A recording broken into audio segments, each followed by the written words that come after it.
Hey, this is Matt once again. We're about to another video. There's another paid request, this time from Johnny. Sent the thank you for the request. For those interested, requested pretty much anything. You can either send it either directly to my PayPal or join my Patreon. Both links are down below in the info box underneath the video, if you wish. But Johnny wanted me to do a commentary on ticks, which came around 1993, 1994, pretty much direct to video. And let's get to it. 3, 2, 1, pressing play. Now this has the Olive Films logo, because this is from the DVD that come out of it. And I do know that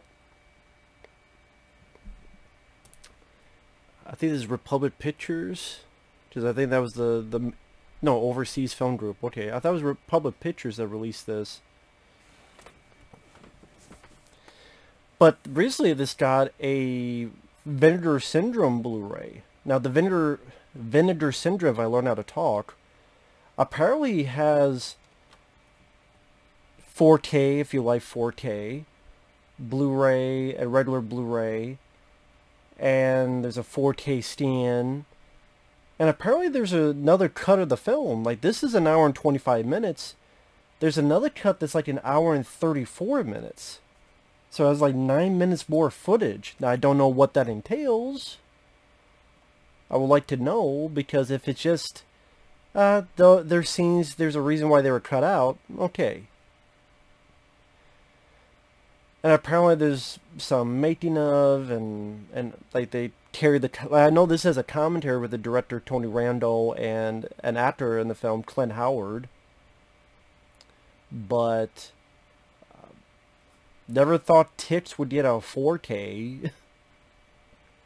But I enjoy the film. I think it's a fun 90s creature feature flick. Yeah, the cast, recognizable faces, Seth Green in an early role before Austin Powers and all that. Peter Scolari, who was on the TV show Bosom Buddies, and he was on the TV show Newhart. Alfonso Ribeiro, Carlton from the Fresh Prince of Bel-Air. Yes, he's in this. And he gets killed by giant ticks. And one of the positive things about this, it has some really good, cool practical effects. Again, if you like creature features that use an assortment of practical effects and have some nice, really gory moments with that, especially in the third act, I think this is a creature feature worth a look. And that's the thing, back in this time, in the 90s, there were a decent amount of these flicks where, oh, it's about some type of thing, and it somehow gets much bigger. Mosquito, that's a film I enjoy. That's about giant mosquitoes. That's a movie that has a lot of fun and entertainment value with it. Gunnar Hansen, who was Leatherface in the original Chainsaw Massacre, he's in that film. Mosquito is B-movie fun, similar to this. There's one called Skeeter, which is a very boring film. That's like making Mosquito, but let's make it with no energy, barely any monsters, and even seem like even lower budget or less creativity. Of course, after this, you had Anaconda. It's not the same, but you have Mimic. Like I said, 90s had a lot of fun creature features. I mean, you had The Relic in 97. I guess it's not the same as this, but I'm just saying creature features. Deep Rising in 98. You had, already that was Mimic, The Relic, Deep Rising, Anaconda. That was around the same 97, 98 era. Before this, Tremors, which I love. Tremors is one of my favorite films. Tremors 2 Aftershocks, which is pretty damn good for a direct-to-video movie. And directed by Tony Randall. Tony Randall, if that name sounds familiar, he directed Hellbound Hellraiser 2, which is my personal favorite Hellraiser movie. I like the first Hellraiser, but I like the second one more because I thought it expanded on the story. We got to see the underworld, hell, pretty much it's hell. And I like the visual aesthetic of Hell that they used. I thought it looked really cool and different. It wasn't the fire and brimstone. The whole finale with the one doctor that becomes a Cenobite and he's killing the patients. It felt bigger. It felt a bit more expansive. You still had the gore that was in the first film. Ashley Lawrence, I liked that she became sort of a protector of this girl, teenage girl. I thought the teenager did a solid job. Yeah, I liked the first Hellraiser, but Hellbound Hellraiser 2 was always my favorite. Tony Randall directed it. And he directed films after this, but they're films that I don't recognize at all. What are you doing, Seth Green? Are you high already? No, it's reflective to his issues from the past where he was left alone and has anxiety issues. And yes, that is Seth Green. I don't know if people asked him about this movie. I mean, it's funny. He's willing to talk about Idle Hands and other movies, so I don't see why not. And like Seth Green, before this, he was in Stephen King. Oh, there's Carlton. A very different side of Carlton. He's not doing the Carlton dance in this one, which I think is why he took the role. Because at the time, he was doing Fresh Prince of Bel-Air TV show. And he's a very different character than this. So it's like, wait a minute, I get to play a punk with being cool and badass. I got a knife and this fucking white honky, I'm going to stick this knife up his ass. And I almost stabbed him. If it wasn't for the basketball. And it'll be shitting more basketballs and shove it up your pie hole. Try to dunk that shit. You can't do it. You can't shoot it. You ain't Larry Bird. Shoot the shit. Come on, motherfucker. Try to be Larry Bird. Obviously, he didn't stab it. Otherwise, the ball would be deflated. Take that, bitch. I am Larry Bird. I thought it was a different role for Seth Green, because like Seth Green, when you watch, was it Without a Paddle or Idle Hands, he has like a certain performance, which works, but this was a much more subdued guy in his shell, awkward, but still a likable character. And I always liked Seth Green. I was saying before this, he was in the 1990 miniseries It. He was one of the kids. His version growing up was I believe the guy from Night Court. The funny comedian. And that one, he was the kid that had to deal with this like werewolf from a movie. But he was in that one before this. Again, that was 1990. And again, this was about 93, 94, give or take. And they're pretty much these kids who are going to go on this retreat. That girl there, I believe that's Amy Dolan's.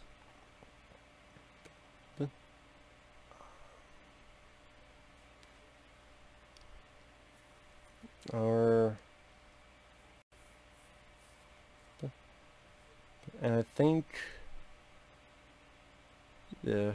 that's Rosalind Allen, I believe is her name. But yeah, I would say Seth Green, again, I always enjoyed him. You know, after he was Austin Powers, he was on Buffy the Vampire Slayer TV show for a little while. And then Robot Chicken he created, and I love Robot Chicken. I don't know if they're still on, but I do remember enjoying quite a bit of that show. I loved Robot Chicken.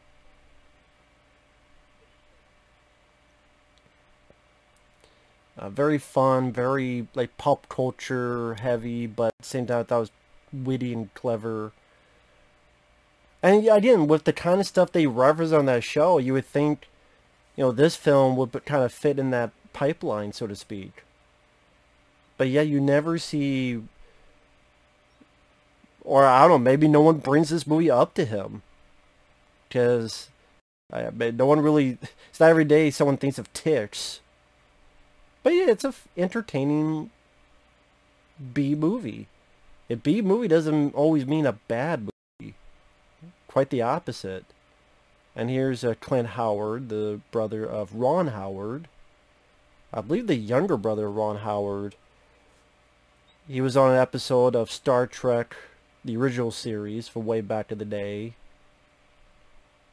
What was the alcohol? Tanya or something? He offers Kirk. He has like a little boy, but there's a different voice out of him, so it's an alien. He popped up in quite a few Ron Howard films, like he was in 13, among others.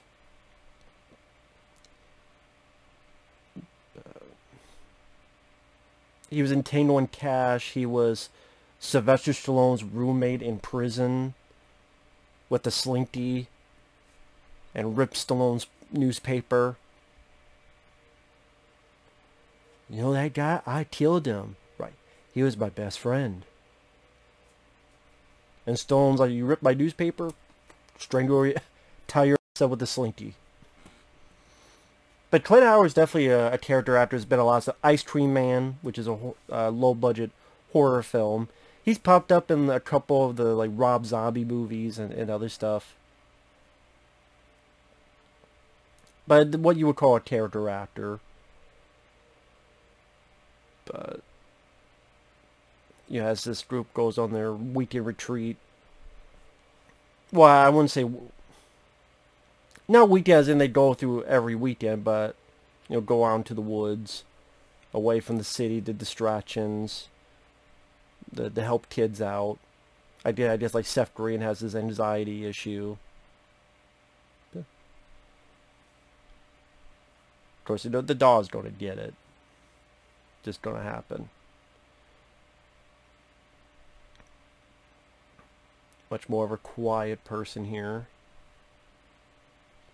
I'm trying to remember who is the character Dee Dee, because that's Amy Dolan's.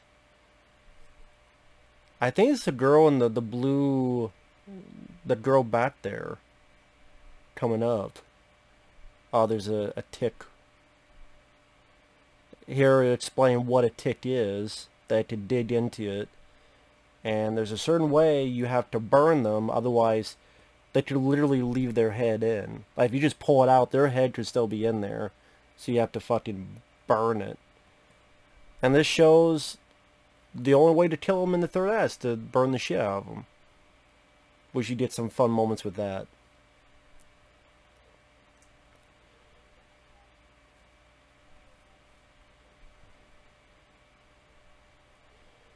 But I mean, it's fun seeing Alfonso Ribeiro play someone different as the guy named Panic. Later on, I know he's actually the host of America's Funniest Home Videos that Bob Saget used to host. But he's now the host of that. I think he won Dancing with the Stars. I think he tried to sue Fortnite, the video game, at one point, because they had the Carlton dance, and he thought he owned the copyright, but it's like, no, you don't own the copyright to the dance, dude. He thought he did. I wonder if, like, there's ever a point in his life he's ever, like, pissed off at Will Smith and the fact of, you know, we worked together on a show for so many years, you didn't get me in, like, any of your movies? Help a guy out, but maybe they weren't that close of friends, I don't know. But I mean, or maybe he just didn't want I don't know. Maybe there's something, I don't know.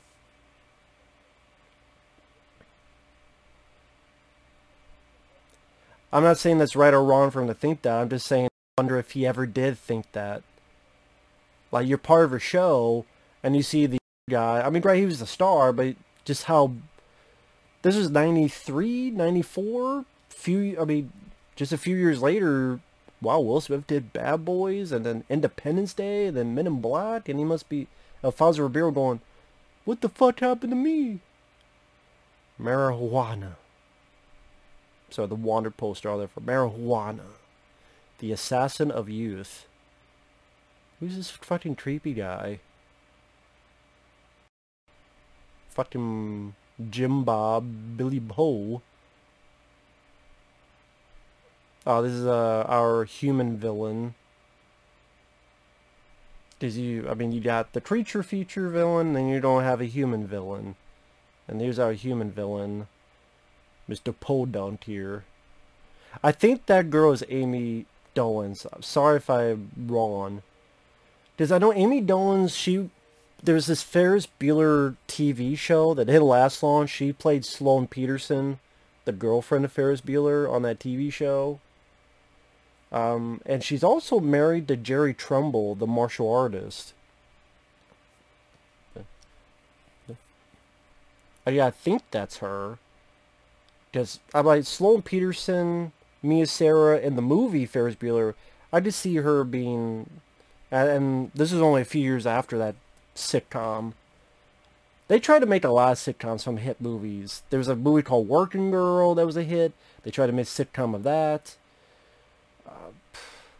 Clerks. They tried to do a TV show, and there's a really awful TV pilot that you can watch on YouTube. That happened a lot more often than you would think. Gun Ho, that film with Michael Keaton. They tried to make a TV show, and it stars Scott Bakula.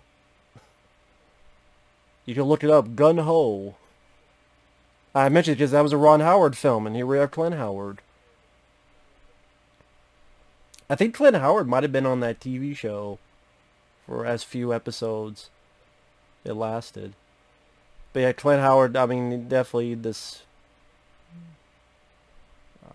I think he plays character Jarvis Tanner. These things are getting bigger and bigger.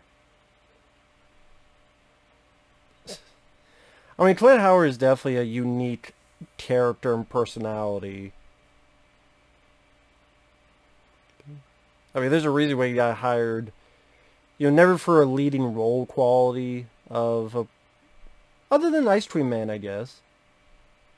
And also, back in the day, he did this one called... Oh, what was it? It was... Evil Speak. Like, he was in, like, a military academy. He was picked on, and then he conjured up the devil. Got certain powers to get revenge on the people that tormented on him. So it was kind of like Carrie. I think it was called Evil Speak. I remember not minding that film. Damn, that tick went fucking fast on that motherfucker. But see, if I stop stuttering, I find these kind of films charming, where they have a low budget. Like, for what I understand, this had at most $1 million budget, at most $1 million, and it's not a badly photographed film. Like, the cast, I've seen much worse cast, believe me, and as the movie goes on, you get to see a decent amount of practical makeup, special effects, gore. You have this scene where tits are literally coming out of people. Some bigger than the rest.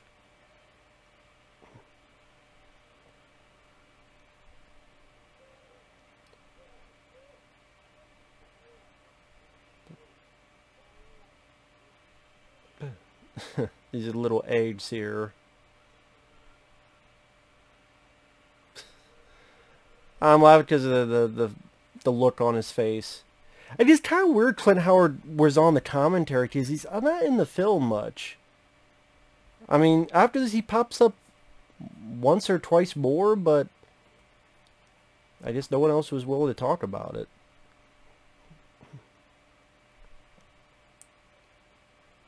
This guy on the left was kind of like a reject AC Slater from Saved by the Bell.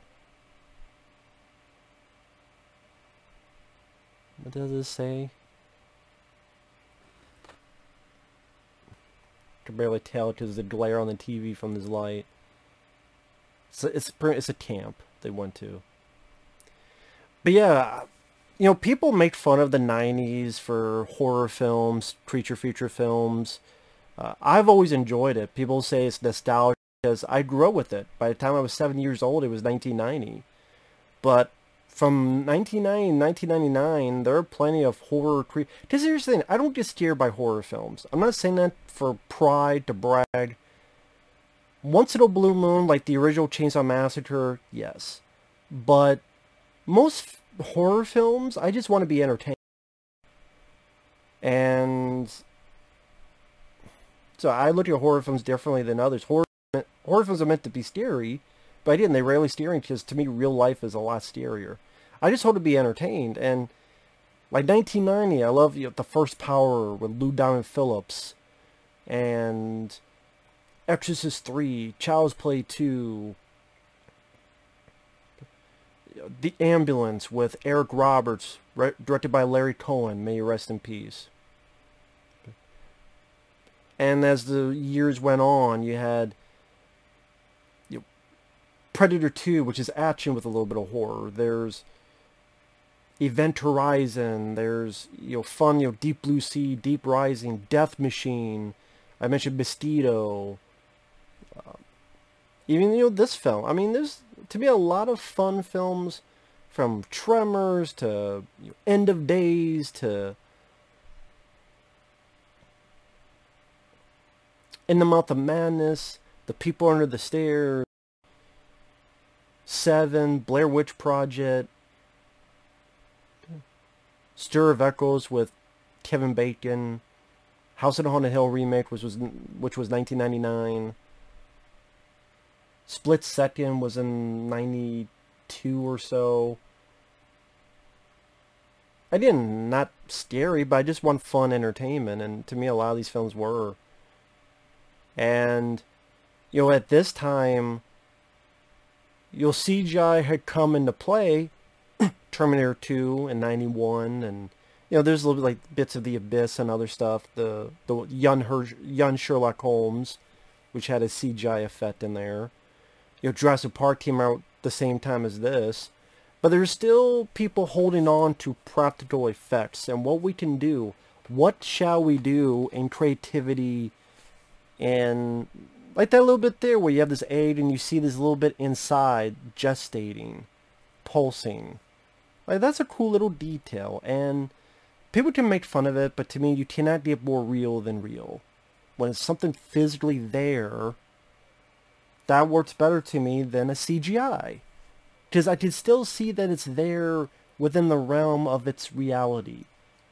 With the lighting and the photography, it being physically there makes it so much more acceptable for the viewer, in my opinion. There is good CGI, yes, but I've always said it's a tool that I think's been overused. Especially for low-budget films. Like a low-budget film like this, if you took this same film and you did it today, it'd be a bunch of crappy-looking CGI ticks, monsters, creatures. Like a Sci-Fi Channel film, SYFY. And you know what? Some people say that has a certain charm. I don't. I disagree. To me, these have that charm, and that's why films like this build a cult audience, because they enjoy and have fun with the practical effects, and also kind of fun with the before they were big stars like Seth Green there. Just these weird pulsing things. Now, why and how they got there, I don't know if this movie ever really explains. Maybe like they just happened to be there for the shits and giggles.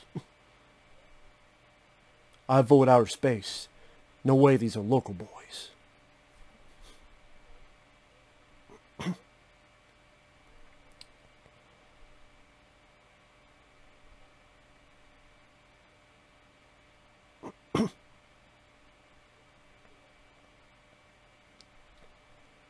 And yeah, Seth Green's like, just leave me the fuck alone, lady. I just want to relax and shit.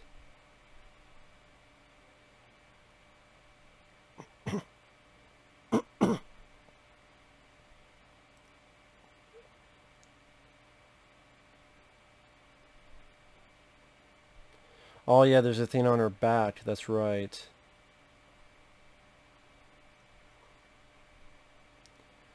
Lady, just trust him. I'm not trying to stick this up your ass.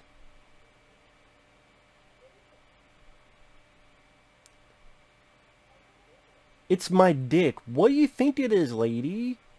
I'm playing a candid camera thing. Is it attached to your back, or just take, well, I was going to say take your shirt off. Yeah, I'd rather take my shirt off than get bit by that thing. See, again, the practical effects to me sell the illusion. And sometimes simplicity is the way to go. I think there's some directors that try to go so overboard, so throwing all these CGI, and it's like, no, it's you think you're selling the illusion more, but you're doing less. Now, this movie goes at a fast pace. I mean, we're 20-some minutes long, and I felt like no time has gone by. And we're already setting up what the creatures are, and some people at least know there's a little bit of what's going on. Now, this guy in the blue shirt, sort of the leader, is Peter Scolari. This guy on the left here with the blue flannel type of shirt. Peter Scolari, he's a guy that...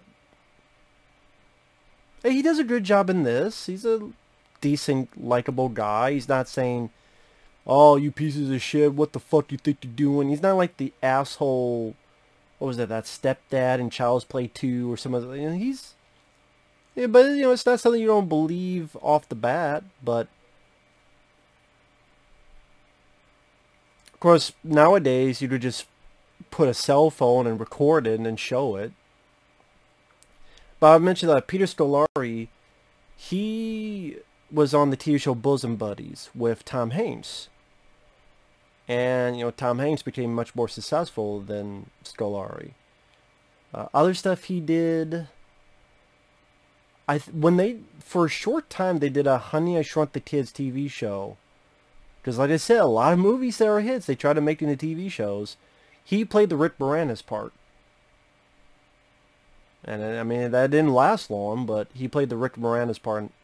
This guy on the right here, Peter Scolari. And he was also on the TV show Newhart with Bob Newhart. Sadly, he passed away. I mean, again, this guy on the right here, well, not now, but and in the blue, he passed away this year. I think October of this year. So that,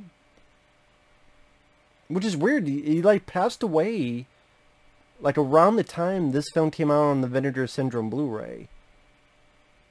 And it's sad. I mean, that's sad because, you know, he did a decent enough job here. And this is like him and Rosalind Allen. Their acting is fine. Their acting is more than serviceable. These human bad guys are tamping it up a bit. Like this villain is just going a bit overboard with his combing of his hair. But I mean, a little camp is more tolerable. It's more tolerable than being a wooden stiff board. I'll put it that way. Oh, there's Clint Howard. I know he'll pop up again later too. Oh, yep, they're inside him.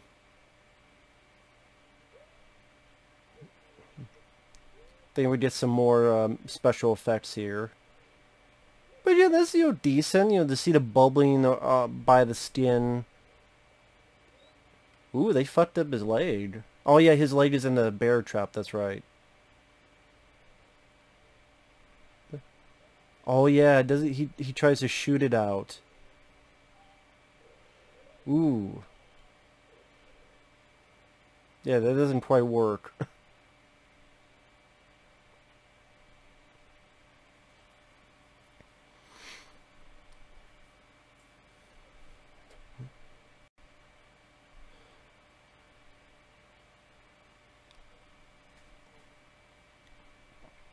But yeah, a lot of people give crap to, you know, movies in the 90s, but they still had a bit more charm to them than a lot of movies today.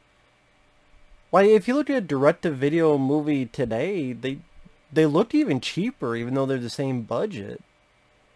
I don't know what it is.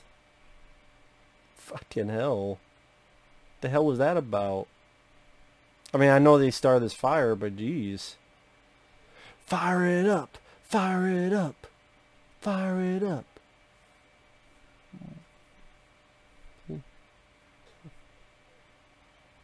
Watch it, Alfonso. He's almost ready to do the Carlton dance around this fucking fire.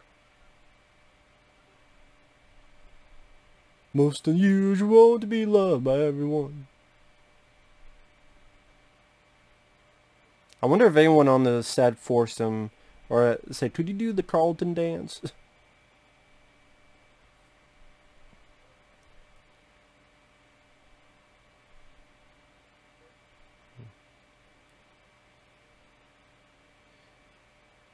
So you kind of have the mom and dad parental groups. They're not really the mom, but you know, the two parental groups. You have the rebel. You have the shy, nerdy guy who's going to be the hero. You have the one girl who's the potential girlfriend. You have the ditzy girl and the, almost say like the dumb jock. And then you have the one girl who really doesn't do anything, probably has the easiest job in the movie, just kind of looks and doesn't say anything. Yeah.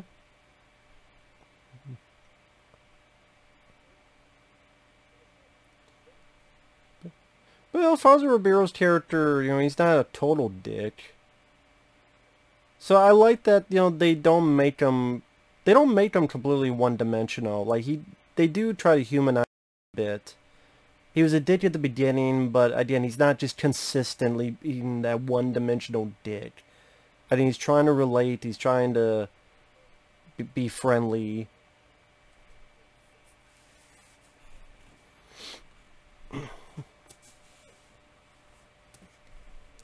Of course, he is the black guy, and if you don't guess whether he lives or dies, you're probably going to be right in your guess.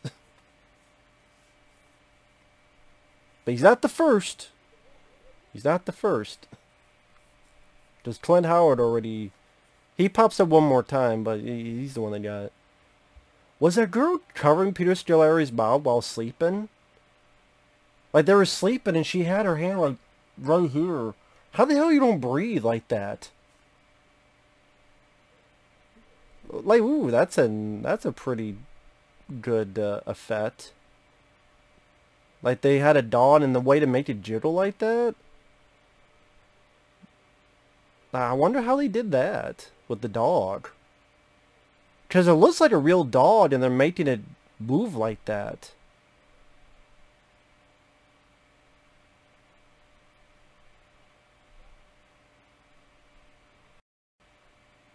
Like, that's not a bad-looking prop for a dog there.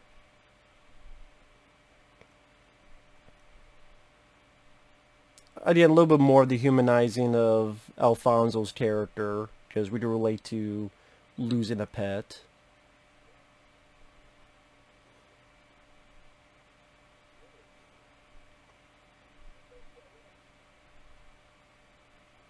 Again, it's relatable. Rosa, she looks familiar. I don't know where I've seen her.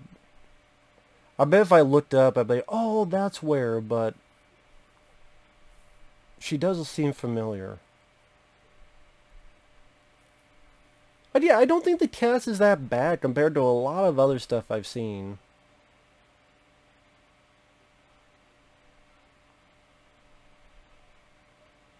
Alfonso tried to give his all in the acting. Don't break your hand, dude. Don't break your hand. I know you're trying to go for the Oscar, but the Oscars not going to look for ticks on their ballot.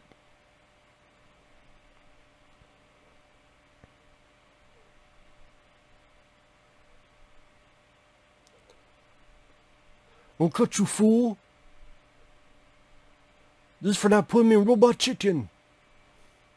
Put me in a stick, goddammit. Hey, Sefrin, how was it working with, you know, Carlton himself? I think it's cool, like, you see actors, they go, oh, they always play the same type of role. Well, again, if you look at their filmography, like, this is not a typical Seth Green role. It's him playing something a little bit different. Again, more subtle, more subdued, which is nice. In retrospect.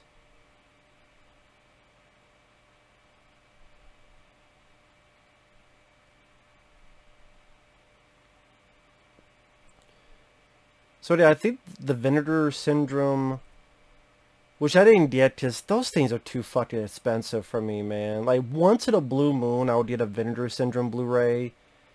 But damn, they are so fucking expensive. Like, 35 bucks for each one. It's like, you know what? I like the movie. But 35 bucks, I don't give a fuck about the 4K. Because I don't own a 4K. I don't care about 4K. I mean, it's Titch, not Blade Runner. Now, this is Ron and Clint Howard's dad, Rance Howard, as the sheriff. And he's popped up in quite a few stuff in bit parts.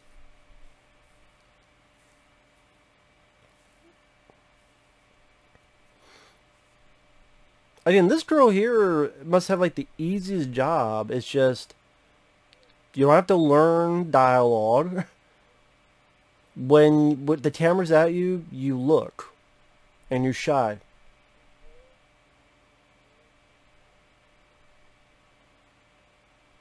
I mean, anybody, I mean, I'm just saying, you know, of all the actors, she's got the easiest job there. I'm envious. Like, for me, I'd be glad to be in a film like this that has at least fun, you know, creature feature effect. And it's, I mean, that's the thing. You don't want to show it all in the first 10 minutes, because then you have nowhere else to go. Unless you do a good enough job for it. Which, that's rare. But, I mean, I'm a sucker for creature feature films that are done well enough. I mean, Leviathan from 1989, the Blob remake from 1988, John Carpenter's The Thing, Tremors, like, those are some of my favorite films ever. And this is a guy they just blame for shit they didn't do, and again, has this bit of at least something for the characters. Again, it's not like there's nothing, it's just regular guy. You know, there's a little something there for him to play off of, and again, I think Seth didn't do that bad of a job. And compared to his more, like, if you're gonna be, I'm gonna be honest, there's more for him to play here than his role in Austin Powers. I liked Austin Powers. The second one was okay, the third one, eh. But I'm saying, you look at his performance, it's pretty much, hey, Dad.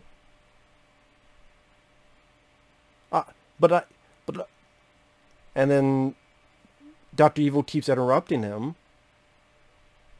Usually there's more for him to play as a character in this movie than there is in Austin Powers. You could make a case for that.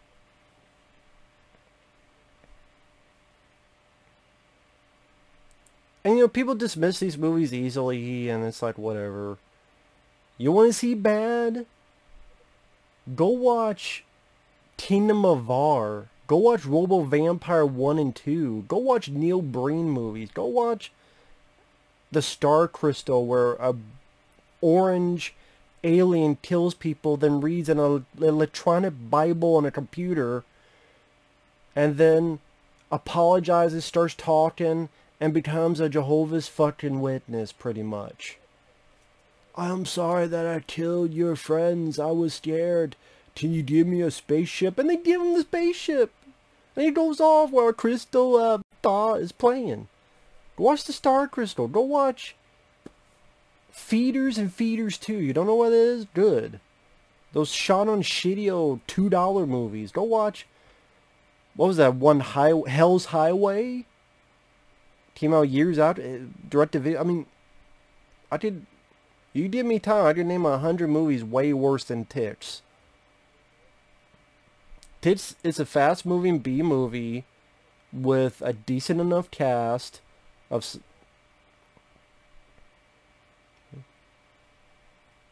I mean, cool to see Seth Green playing a different kind of role. And Alfonso was kind of just fun as a novelty. And I did play a different type of role than Carlton. And as it ramps up, you don't see a lot more cool, like, effect stuff. You don't want to give them all, because they only had $1 million. I mean, that's a lot to me, but you're making a movie. You pay permits, how many days it is, stuff that comes up that you have to get into. Like that stuff with the dog, and I think this scene you have some effect stuff going on that's gonna pop up. And this thing you ratchet it up. Like in the 80s, you have this film The Nest with the cockroaches. That's a cool creature feature.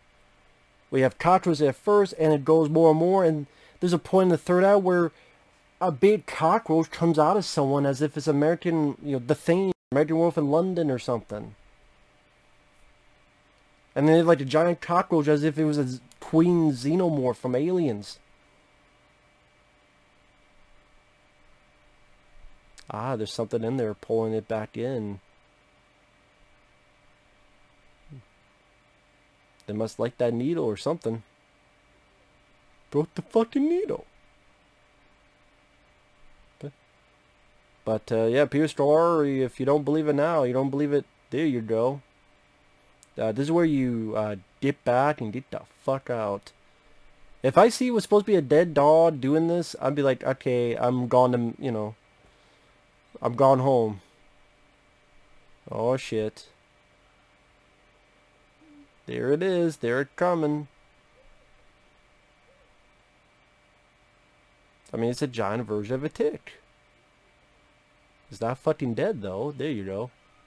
Well, I think that looked pretty cool. It has a story on the ground with this needle in it. And the thing with like ticks is like spiders. Ew. They're one of those insects you go, ew. I don't know, you just cringe and just, you don't want anything to part of it. But if it was fucking butterflies, or, I don't know. Like the earth, there's one called Squirm. It was like a bunch of earthworm stuff. I'm like, eh. Slugs. At least slugs. That's another 80s creature feature. At least they had some over-the-top gore.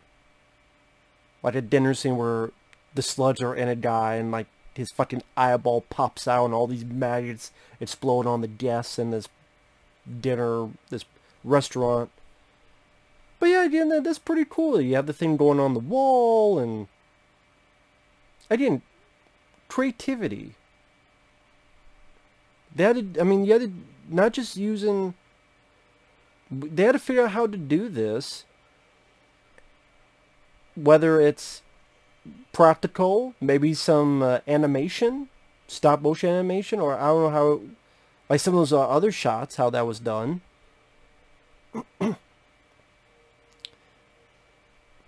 Eee. Well, I guess you just squish it. Well, I guess for something that big, it makes sense.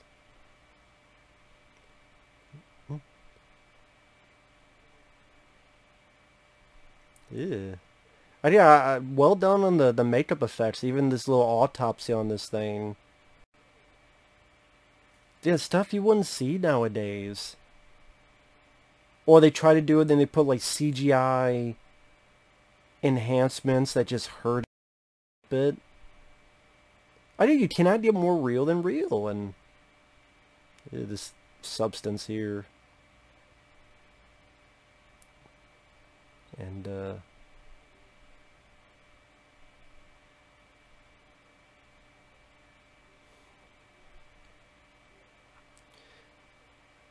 also means there's more than one of them, and you need to get the people the fuck out of there.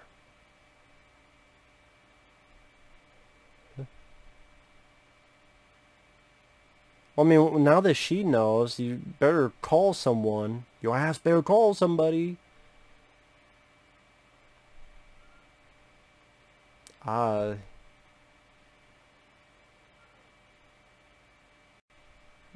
trying to, is it... Okay, I would tape my pants down and then get the fucking thing. Dude, just take your pants down. You don't have to cut through the pants. Take it down. That would be easier. Dude. It would literally be easier to just... and then do it. Ew, but it does dig in. Ah, but it's going to leave the head in. That's the problem. You're going to pull it off, but it's going to leave the head in. See the end of it. See, the head is off. See, again. Ah, the head's left in there, and it's crawling in. Again, that's pretty cool, gory effects. So that's what I mean. Like, you get these little bits here, and it builds up to it. You don't splooge everything in the first 10 minutes. Because I think that also then, that helps surprise people. Oh, shit. Like, damn. Okay, that's pretty cool. Oh, shit. That's pretty cool, too. You know, I was giving that one girl a hard time. I mean, it's... For what she's given to do, she's fine.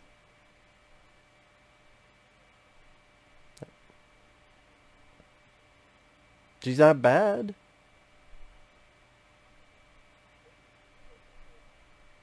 And I really don't have any issues with anybody in the cast in this. I mean, compared to a lot of other countless movies, especially a lot on the SYFY channel. Again, this is the type of movie that a lot of people, I guarantee, saw on cable. Now, granted, if you saw like on TNT, you probably saw the edited version. But they'll probably want to make you seek out the full version. But you either saw on VHS or maybe cable. I don't know what channel people specifically would have seen it on.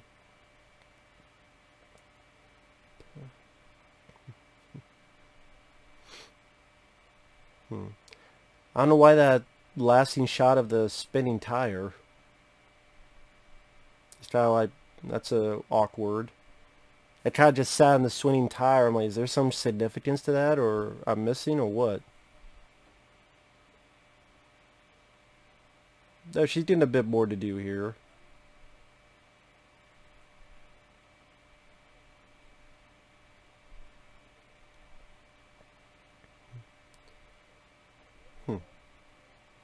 Listen, I didn't.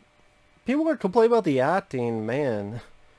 If you think the acting in the cast is bad in this, which I disagree with, I think they're fine.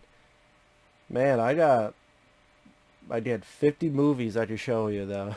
Probably change your mind on that. Fucking hell. But I mean, I've seen a lot of movies. Some may say too many movies.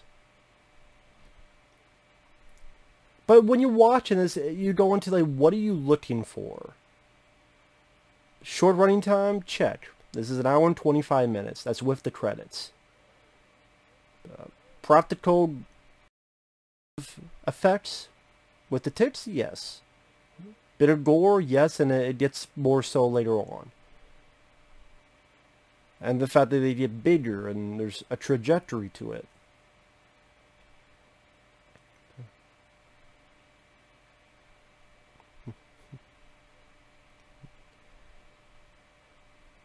Now, I wouldn't say this is like a bona fide classic, but I really don't have a lot of issues with it either, if that makes sense. Where it's like, you know, you watch a film, you know, I enjoyed it, it was fun, you know, but I wouldn't put it up there with Tremors or John Carpenter's The Thing or such.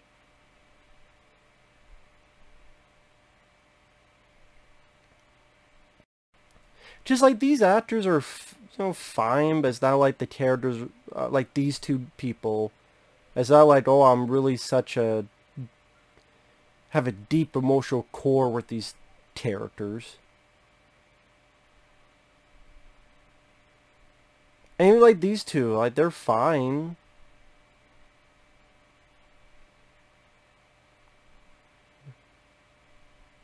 But they're kind of just fine because we haven't really, we're about 50 minutes in, we haven't really learned much on either of these characters. But they're trying to do a little bit in this to be fair. But when you're trying to learn a bit, like 50 minutes in, you know, I mean, it's quite a bit far into the movie. I mean, technically, there's like, what, 30 minutes left of the movie. Yeah, 20... Without the end credits, about 30 minutes. But yeah, I mean, it does go at a good enough pace.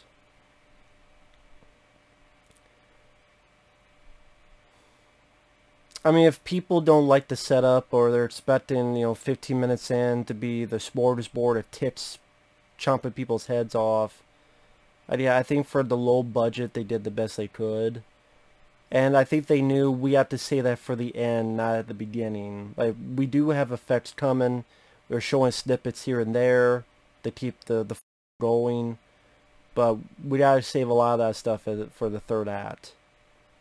Because that's really the most important part of your story, whatever it may be.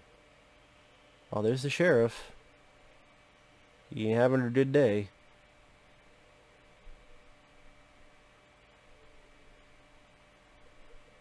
He's all fucked up. Why you stopping? Run! Oh, the tits didn't kill him. It was the human bad guys. That's right. Because the tits ain't gonna hide that shit. It was the other assholes. They killed the sheriff, and they got away. Got away now. Oh yeah, Clint Howard. I think this is the last time he appears. Is this scene here? So yeah, Clint Howard's died in the film a whole lot. I don't know if you would say more than 5 minutes if you add all the total time.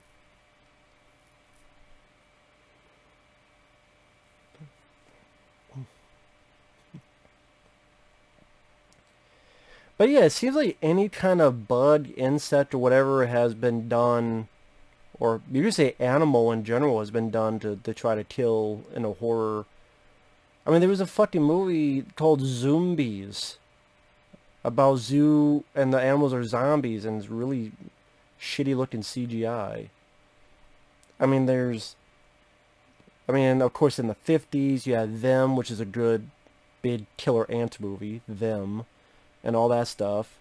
You had Island Claws, I think that's in 1980, about crabs. It put one giant crab trying to kill people. That's a pretty bad, laughable one. Like, that's a bad one. Like, Island Claws, like 1980, that's a bad one, in my opinion. Not this. Spiders, Arachnophobia, which is a classic. I love Arachnophobia. Here's Clint Howard. Got some pretty decent makeup on him.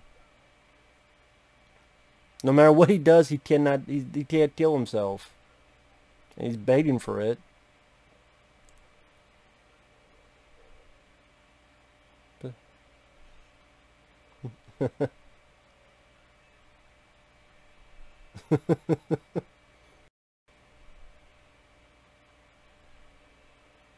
Ah, man, this... I did like nice bladder effects. Ew, right on her neck. I think there's a little bit of animation in between, but yeah, the one that lands on her neck is a practical effect.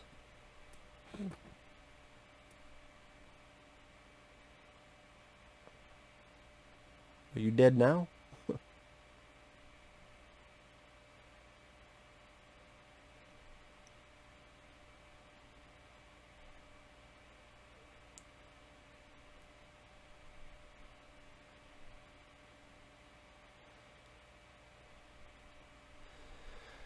Yeah, he's not having a good day either.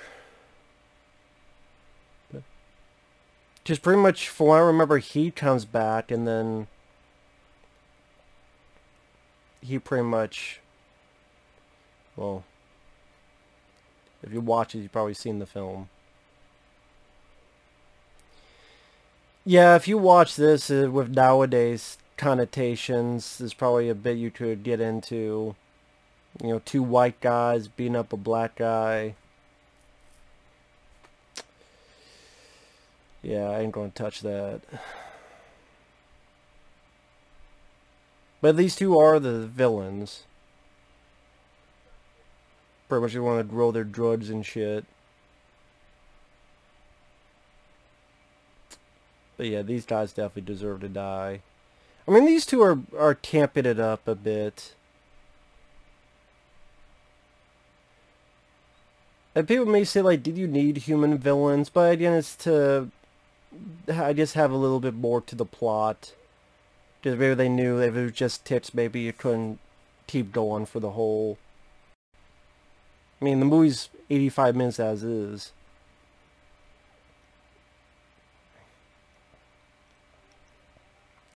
Yeah, put that switchblade into good usage. I think he gets wounded, though. I think he does get wounded. Because I think he gets wounded, then he barely makes it back to the house.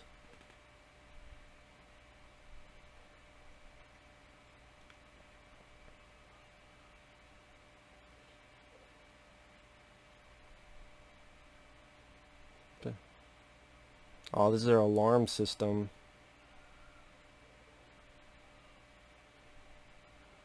Get the shit out of him. Call the Fresh Prince to help you, man.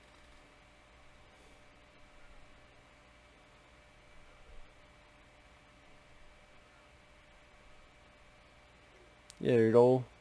Beat the shit out of him. And it did. Can you imagine if he's imagining Will Smith as he's punching this? Fuck you! It should have been me! I should have been an Independence Day! God damn it! That's a shitty shot. That wasn't. There you go. It got him. Yeah, okay, I do remember he got wounded. But it's kind of like, you feel bad because he, like, his dog dies. He gets his fucking tick inside him. He gets wounded by a shotgun blast. After being beaten up by these two assholes. Then he makes it back up and he still doesn't make it. And it's like, fuck, man. Oh, that's why he was having the hallucinations, because this drug stuff. Okay.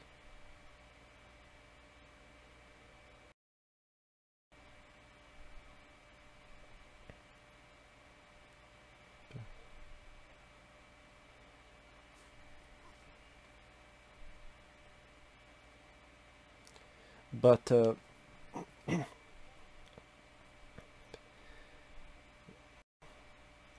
I was talking about, like, all these big bud things. I mean, I'm trying to think, like, you got mosquitoes with Steeder and mosquito.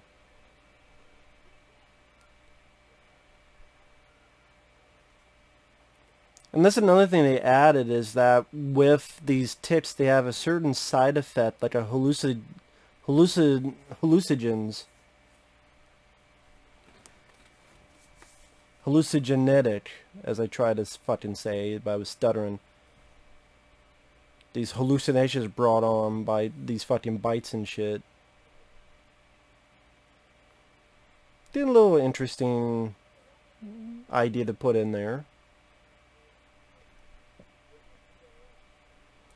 But yes, go pick everybody up and get the fuck out. But like Steeder Mosquito, they had giant mosquitoes, spiders, they had arachnophobia before they had Kingdom of the Spiders. Later you had 8-legged freaks in around 2002. You had The Nest in the late 80s. I mean in the 70s you had Day of the Animals.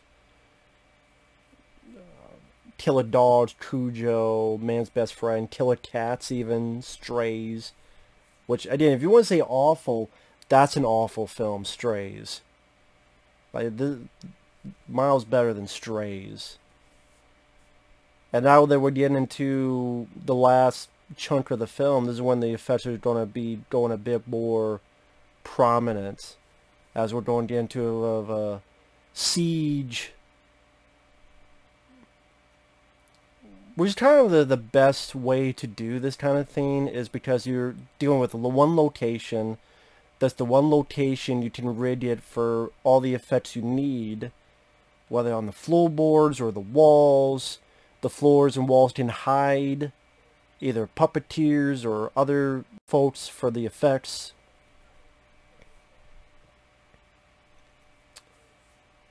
And because you're dealing with one location, you could understand the geography more.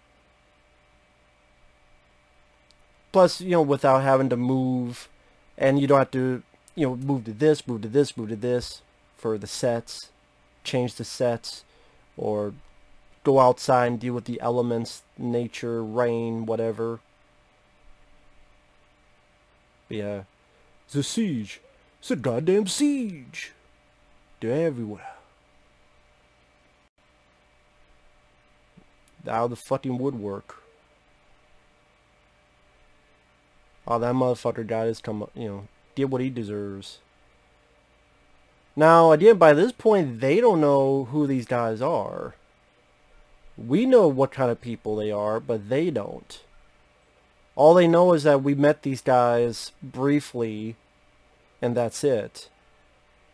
So I can't really blame Peter Scolari for letting them in, because he doesn't know what we saw. That they don't know.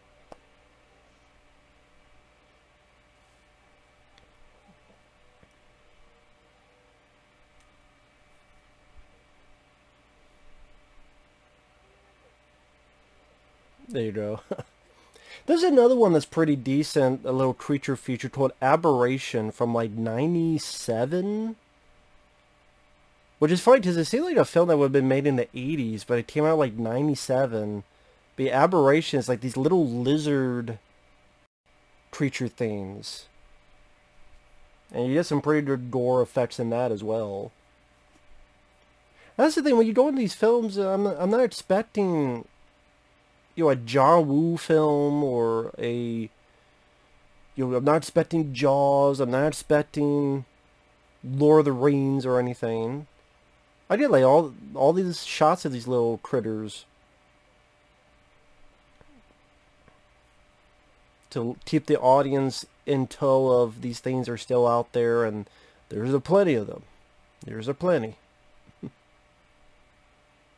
Now I'm looking down, it's already an hour and 2 minutes in pretty much. So with the end credits, we got 23 minutes left. So I mean, this film went by and it wasn't that much of a stickler. And then this guy's just pulling himself along, Alfonso, and he gets there, and it doesn't matter because, well, I mean, he warns them who the hell these guys really are.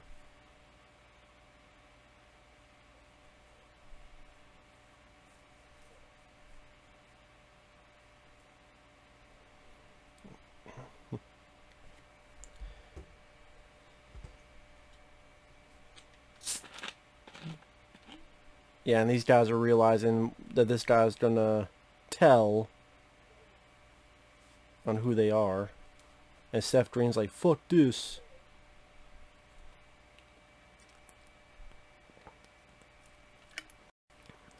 But there you go.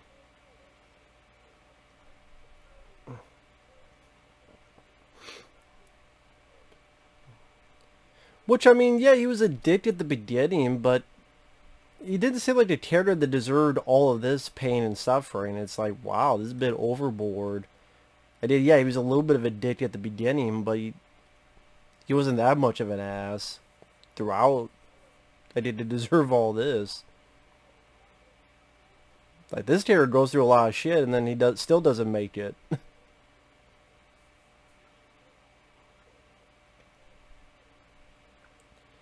It's like, it's too late for that. I've been shot, and there's one inside me, and believe me, it's going to get worse.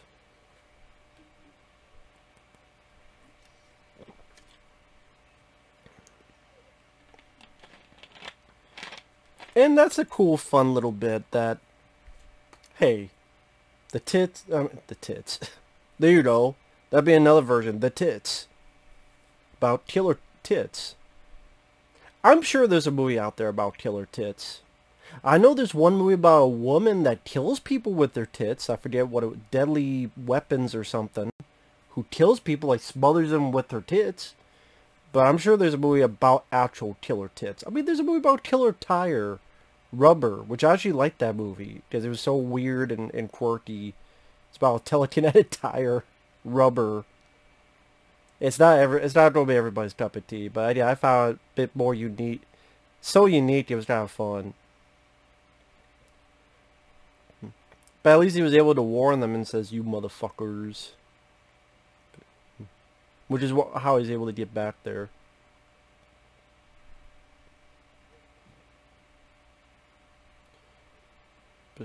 So he was able to do something before he died. So, in a way, it's kind of like dying a hero. I like the, I mean, it might not mean much to others, but there's a little bit where they feel sorry for him, because there's so many times that you'd have a movie where, oh, he's dead, let's move on. He's dead, let's move on. But, you know, this moment, it may not mean much to people, but, you know, this Peter Scolari and Green just being saddened about what happened and hating these motherfuckers.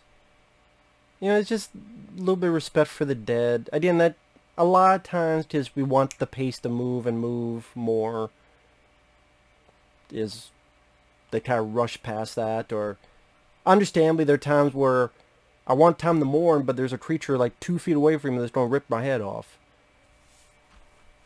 Sorry about the little edit here. I had to do something real quick, so sorry, I'm going to have to put these parts together. So I'm paused at 1 hour, 5 minutes, and 42 seconds.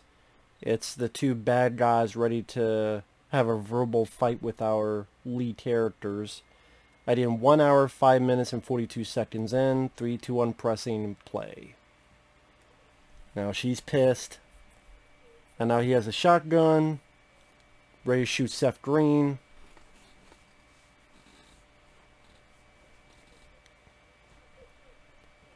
Maybe some people would be upset because this doesn't have the highest body count. And people were expecting, you know, there are times people do want to see a bigger body count type of movie, and this doesn't. I mean, the only people that have died so far, other than the sheriff, which is, ooh, that's a good blood squib.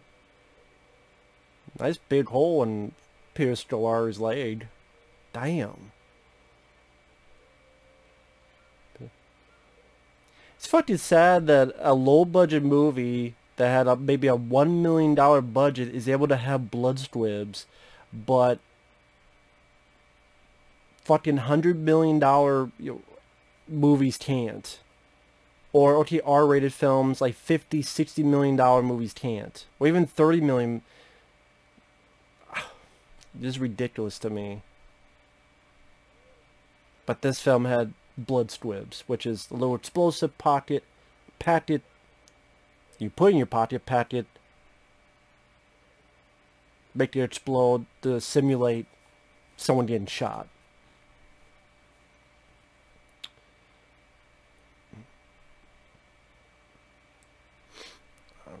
I forgot what I was saying before that, but oh shit, wow, nice blood squib.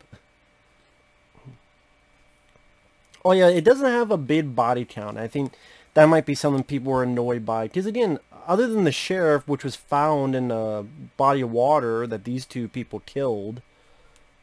Wait, technically it's body count, but I think people are like creature from the tits themselves. Alfonso Ribeiro, which even if he didn't get shot with the shotgun, he still would have died. These two Yahoo yokels. I don't remember if anybody else. Oh, Clint Howard. Clint Howard, Alfonso Ribeiro, these two yokels. It might be just those 4. So, I mean, some people do deem it with how much of a body count it has. I don't. I mean, it can work. The more body count, the better. But again, I've said this before. Liking the cast, I think the effects for a low budget, it's fun to see. I think they did. The torch and All these little things exploding left and right. That's some satisfying moments. I mean, it may not be human blood, but you get a little bit of that creature blood, so you get a bit of that satisfying gore if you want to see that.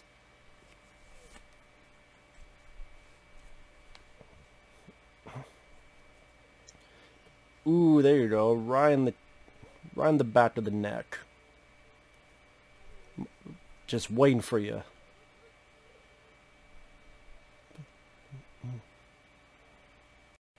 Oh, I see you got the drug thing in him too. And that's in the back of the neck, so that's probably not the best place to be bit. Does he see like yeah, he sees the sheriff that they killed.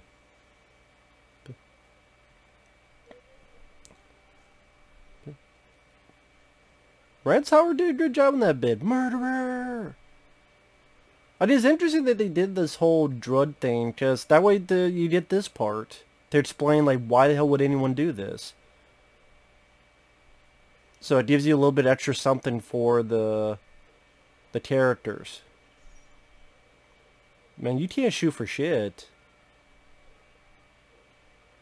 But, okay, this guy got hit by a van. He should be fucking dead. The fact he gets up at all... That's the most unrealistic part of the movie, and it's about ticks. The most unrealistic part is that. So did the guy driving actually get shot? Because like the other guy just kept missing the fucking bullets. No more bullets. Well, maybe there is more bullets.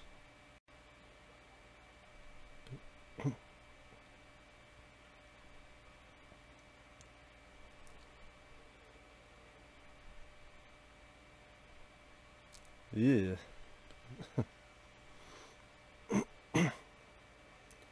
I just fallen from the rafters. But they had a decent amount of these guys. It's probably like this, I would assume the same group then using different angles. Okay, go left here. Okay, put them down there, go right. It's kind of like Aliens, James Cameron. He only had a select amount of xenomorphs, but you film some in the left, you put them in the right. You keep using the same ones over and over again. Makes it seem like there's 100.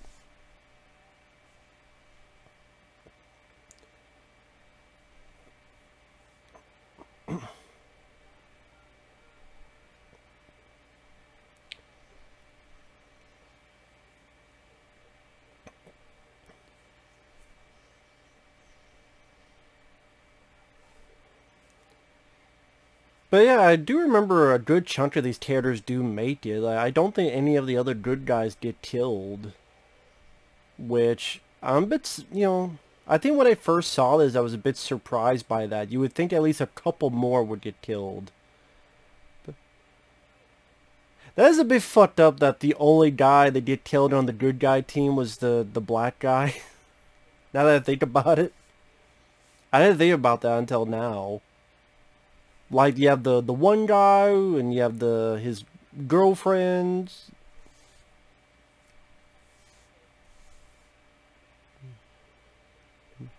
There you go, Seth Green getting some cojones.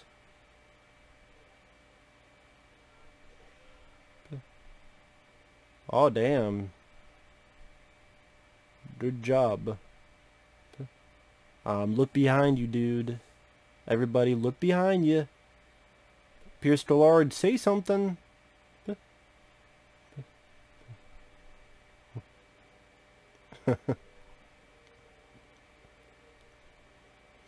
He's doing the Carlton dance. See, I told you they did Carlton dance in there. God, even in death, he will do the Carlton dance. He can't escape it.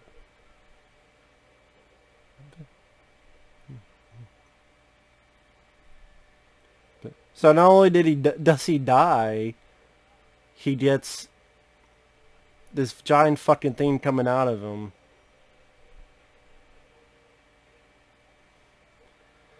But I do remember first seeing this going, what the fuck is going on here? And I'm like, ooh, shit. I think his face breaks up too. I'm like, ooh, what the fuck? Coming out of his knees? I think his face breaks open too. And I'm like, ooh, that'll be coming up even more so. Yeah, the other's like, yeah, we need to get the fuck out of here now. But there's quite a few people still alive. I didn't, when I first saw this, I went, wow, I didn't think this many people would still be left alive. I mean, I don't think people, you know. Ah, here we go. This is like the big effects moment in the movie. There you go. Ooh, right through the palm. See, that's what I mean, like, this scene here makes, okay, this is pretty cool. Like, this is pretty neat stuff. You know, a little bit more ambitious than maybe people want to give credit to.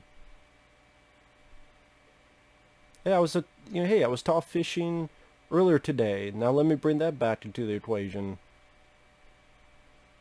Come on, you're not, you know. This ain't bass fishing. This ain't Bassmasters. Oh, there you go. The face open up. Ooh. See, this is like cool. Like, you get this big, giant fucking creature opening up from inside the body. And, I mean, you're worried about gore. There's your gore.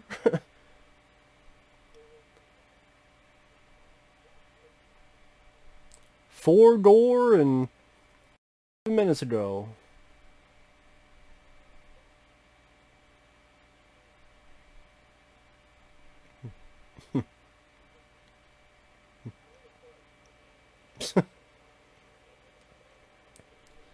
That's a little bit of that Seth Green humor.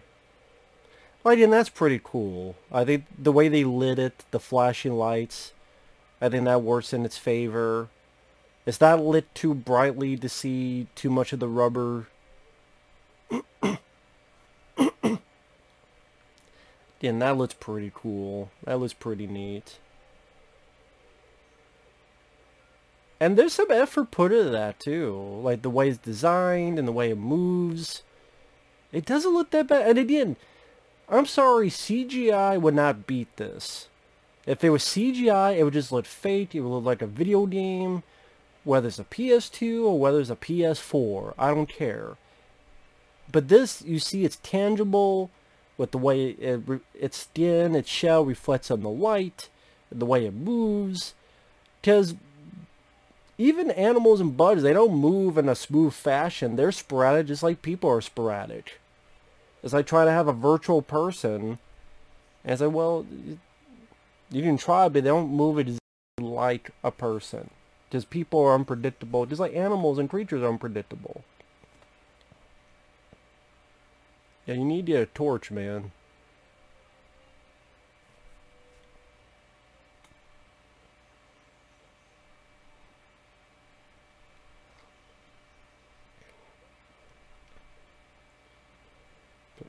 And every guy, you know, get his moment to shine. Thankfully, there's one bit of fire right here. There you go. Or, yeah, light it yourselves. Yeah, blow some of them up.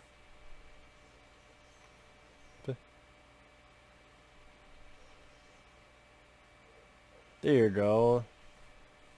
Do it again. There you go. Yeah, there's just some satisfying moments for our lead. Blow the shit out of some of them. At least a couple. Yeah, get the fuck out of there. There you go, yeah. Give the hero, give the lead something to do, at least. Believe me, you'd be surprised how many films is like, wow, the hero didn't barely do shit. Like the Star Crystal. God, I mean... Again, you tell that they have a low budget with the way certain angles are used, and, you know, they didn't have... But you get some nice, cool practicality into this.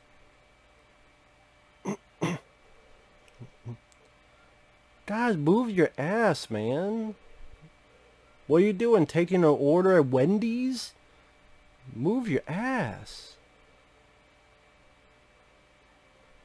Like when I was talking about the budget, like the fire stuff is not the most believable. I mean, you tell like that shot there. You tell that's model work superimposed with there's the actors and but like the model work of fire on like model trees. It's real fire on model trees, like you could tell. And it is not the best looking. But see, I can excuse that because of when you have a dirt low budget, if you're giving me enough like this creature here, I mean, I take that's money better spent for that creature. I just use the fire stuff. I think the whole point of the fire is to give even more of a danger to the characters, as well as perhaps, well, a way to showcase that maybe all the ticks were killed, so it's not an end of the world scenario.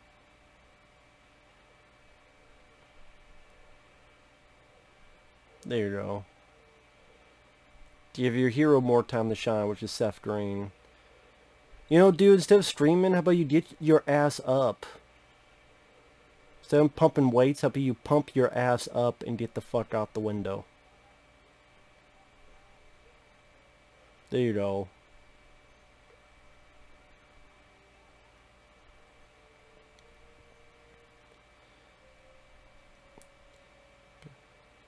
Then you get there you go. Got into with an explosion. Damn, there's a big fireball right at the camera. Oh no. Now it's gonna blow the... Yep. I mean, that's definitely a model shot. It's not the... I mean...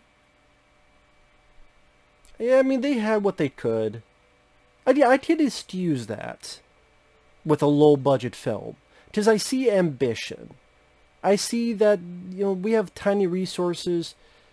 Use it for the creatures. Use it for the star, like the title star villain.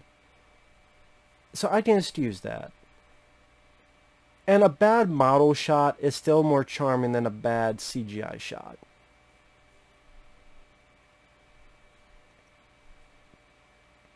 Okay, we get shots of the city. Trying to remember how exactly this ends. Oh, it's like the van? And then there's like an egg that drops. Does make me wonder how the hell did this van get here in the junkyard? Like, how did this van get here?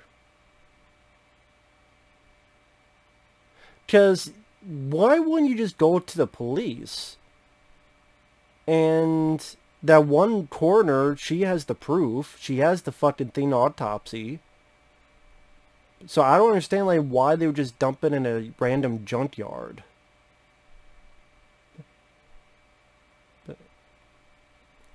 Yeah, I mean, this is for a sequel bait ending. I don't think you needed that. And I would say if there's one part I don't care for is this. I don't think it's needed. It's just, hey, we want a sequel. You didn't get a sequel. That's the only little bit I don't like. I hate when movies do that. Just end your story. Well, Rosalind Allen got first. And wow, Peter Scolari got all the way down there. That's strange. Like, Seth Green didn't even get number 1 on the call sheet. He got number 3. Oh, maybe it was alphabetical. Maybe that's how they did it. Maybe it was alphabetical, the last names. But yeah, that last bit, again, it's like, well, wait a minute. They escaped in a van. Not in the van down by the river. Where did they go? Did they just go to a random junkyard and dump it at this... No, they would go to a hospital because they've been injured and hurt. One got shot in the leg. They would park the shit out in the hospital. They would call the cops and go, call this lady here. She will explain stuff. Oh yeah, I'm a medical, a vet. I have this creature here. I will show it to you. I was doing the autopsy for it. And then that van would be impounded. And it would be a police lot. And then they would have searched and they would have found shit like that. So, I don't know. I have no idea why the fuck that van would just be in a random junkyard. That seems like something that was a bit rushed. Like the ending seems a bit rushed. As in, they leave, then you get random shots of a city, then they get in that junkyard, and I'm like, we don't have any final... Oh yeah, TMB worked on the effects, the makeup effects. TMB. I forgot that. Kurtzman, Nicotero, and Berger. TMB, they worked back to the day of Evil Dead 2 and In the Mouth of Madness, and like they were one of the big, like From Dusk Till Dawn. They did effects on that. Greg Nicotero ran, I mean, he's helping run The Walking Dead right now. Man, like I forgot TMB had a hand in this. That's pretty cool. But yeah, that ending doesn't seem like that was supposed to be the original ending. And I'm wrong. If it was, then it was a bad call. But again, there's no interaction with the characters, no final, any talk, anything.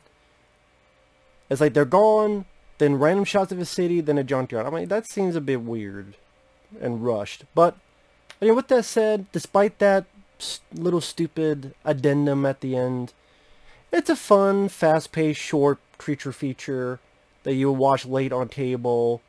The title kind of tells you what you get. You want to see ticks bite people, gory, some pretty good TMB effects. Decent enough cast. Short enough that it doesn't waste too much of your time. And again, you like those B-movie films in the style of... Granted, Tremors is better, but Tremors, that type of, it's worth a look. You know, it's a fun B-movie. So, with that said, thanks for watching. Take care. If anyone ever gets that Venator syndrome, and you watch the features, if they tell anything about, like, the ending, if that's how it always was, if something else, you let me know. So, or that extended cut. Does that extended cut, was there stuff cut out of the ending for the extended cut? And for those who ever get that, you can let me know.